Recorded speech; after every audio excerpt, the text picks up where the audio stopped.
Mayroong bintana. Bintana na maaaring gusto mong malaman. Hindi ito ang tipong hinahayaan kang makita ang kalangitan. Ito ay isang bintana na bumubukas sa puso ng isang bata. Bintana ng oras. Mahigit 70% ng mga desisyon na ginagawa para kay Kristo ay nagaganap sa naturang bintana. Mula edad 4 hanggang 14. At sa mga tumanggap kay Kristo habang nasa bintanang ito, ang madalas na nananatili sa pananampalataya at hindi ito kagulat-gulat. Ito ang sinabi ni Jesus, hanggat ikaw ay katulad ng mga munting kabataang ito, hindi ka makakapasok sa kaharian ng langit. Ito ang malaking tanong. Kung 70% ng lahat ng desisyon para kay Kristo ay nagaganap sa bintana ng mula 4 hanggang 14, bakit 3% lamang ng yaman ng pangkaraniwang iglesia ang inilalaan para sa kanila? Nang lumapit ang mga bata kay Jesus, sabi ng mga disipulo, "Huwag abalahin ang guro." Ang mga disipulo ay minaliit sila. Ngunit si Jesus ay lumuhod at nakita ang mga bukas na bintana, mga bukas na puso, bukas na isip na nangangailangan ng kanyang pag-ibig.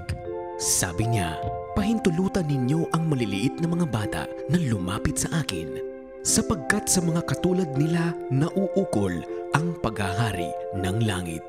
Sa katunayan, nakita ng Panginoon ang buong potensyal ng mga kabataan sa kasulatan. Tulad ni David, isang payak na pastol na pinili ng Diyos na paslangin ang higante. Samuel, isang batang lalaki na tinawag ng Diyos sa gabi upang maging propeta niya. Si Miriam, na iniligtas ang kanyang kapatid na si Moises upang ipagtanggol ang mga tao ng Diyos. At si Jesus, na sa edad na 12, ipinamalas ang karunungan sa mga nakatatanda sa isang silid. Nakikita ng mundo ang kahilawan o kahangalan. Ngunit sa mata ng Diyos, nakikita niya ang mga bukas na bintana. Malambot, mga pusong nagtitiwala, tumutugon sa kanyang gabay. Ngunit ang kabataan sa ngayon ay nangangailangan ng ating tulong sa buong mundo. 1 bilyong mga bata, kalahati ng lahat ng mga batang nabubuhay pa, ay nagdudusa dahil sa pisikal na kahirapan. Habang namumuhay sa espiritual na kahirapan, ang mga batang nasa mauunlad na bansa. 3% lamang ang tumitingin sa buhay mula sa perspektibo ng Biblia. Ngunit kaya nating magbigay pag-asa.